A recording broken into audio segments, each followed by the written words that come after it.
বর্তমানে রাজ্যের একাধিক প্রকল্প আছে। লক্ষ্মীর ভাণ্ডার, বিধবা ভাতা, বার্ধক্য ভাতা। কিন্তু আরও যুক্ত হতে চলেছে একাধিক প্রকল্প। যে প্রকল্পে আপনারা নিজেদের নাম নথিভুক্ত করতে পারবেন এবং যারা পুরাতন আছেন তারা কিন্তু সেই প্রকল্পের সঙ্গে ইতিমধ্যেই যুক্ত আছেন। আমাদের রাজ্যের মাননীয় মুখ্যমন্ত্রী মমতা বন্দ্যোপাধ্যায় গত রবিবার দিনই ঘোষণা করেছেন নতুন একটি প্রকল্পের জন্য। এই প্রকল্পের নামকরণও করা হয়েছে এবং যে প্রকল্পে এককালীন 25,000 টাকা দেওয়া হবে সকল মহিলাদের। কিন্তু কোন মহিলাদের দেওয়া হবে এবং কাদের দেওয়া হবে না সে বিষয়ে কিন্তু স্পষ্টত জানানো হয়েছে। বর্তমানে এই প্রকল্পটা রূপশ্রী প্রকল্প নয়, যার মাধ্যমে অবিবাহিত মেয়েরা বিয়ের আগে 25,000 টাকা পায়, সেটা কিন্তু এই প্রকল্প নয়। এই প্রকল্পটা সম্পূর্ণভাবে ভিন্ন প্রকল্প। এই প্রকল্পের না কোনো বয়সের সীমা আছে, না কোনো শিক্ষাগত যোগ্যতা আছে।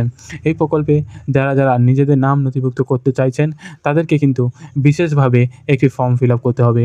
তবেই আপনারা এই প্রকল্পে নিজেদের নাম নথিভুক্ত করতে পারবেন এবং সরাসরি আপনারা কিন্তু পেয়ে যাবেন এককালীন 25,000 টাকা।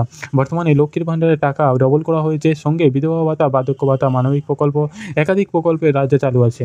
কিন্তু সেই সমস্ত প্রকল্পের পরেও লোকসভা ভোটের আগেও আর একটা প্রকল্প আসতে চলেছে এবং সেই প্রকল্পের অধীনে জেলায় নতুন করে একটি করে নতুন ক্যাম্প তৈরি হবে, যার মাধ্যমে সমস্ত মহিলারা সেই ক্যাম্পের মাধ্যমেই তারা কিন্তু এককালীন 25,000 টাকা পাবেন।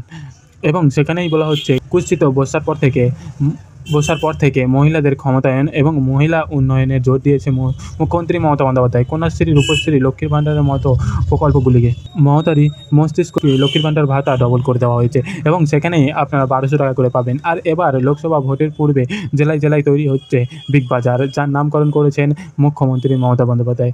রবিবার বীরভূমের একটি প্রশাসনিক সভা থেকে মমতা বন্দ্যোপাধ্যায় ঘোষণা করেন আমাদের সেলফ হেল্প গ্রুপের মহিলারা এবং তার সাথে তাঁতিরাও অনেক কাজ করছেন।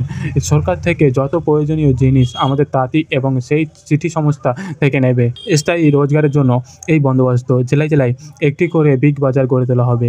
স্বেচ্ছাসেবী সংস্থার কর্মীরা জিনিসপত্র সেখানে বিক্রি করতে পারবেন। মমতা বন্দ্যোপাধ্যায় আরও বলেন এবার এককালীন 25,000 টাকাও পাবেন তারা।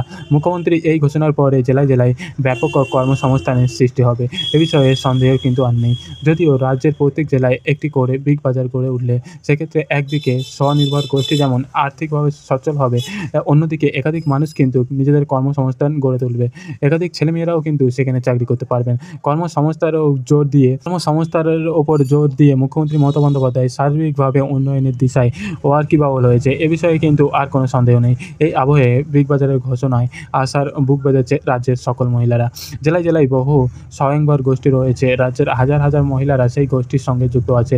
তাদের পায়ে দাঁড়াতে রোজগার উল্লেখযুক্ত ভূমিকা রয়েছে এই স্বয়ংবর গোষ্ঠী বলে এবার মমতা বন্দ্যোপাধ্যায়ের বিগ বাজারের ঘোষণায় নতুন করে স্বপ্ন দেখছে তারা। অর্থাৎ প্রতিটি জেলায় এবার থেকে একটি করে বিগ বাজার হবে এবং সেটা পরিচালনা করবেন রাজ্য সরকার। সেখানে সমস্ত স্বনির্ভর গোষ্ঠীর মহিলারা নিজেদের হাতে তৈরি করা জিনিসপত্র বিক্রি করতে পারবেন। এতদিন পর্যন্ত কোনো সময়ে রাজ্যে একটি করে হস্তশিল্পের মেলা হতো, সেখানেই তারা সমস্ত জিনিস বিক্রি করতে পারত। কিন্তু এবার যদি জেলায় একটি করে বিগ বাজার গড়ে ওঠে, সেখানে কিন্তু প্রতিনিয়ত তারা হাতের জিনিস তারা কিন্তু বিক্রি করতে পারবে।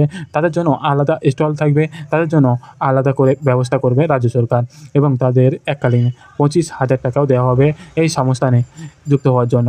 তো এই ছিল একটা ছোটো ইনফরমেশান আপনাদের সকলের জন্য।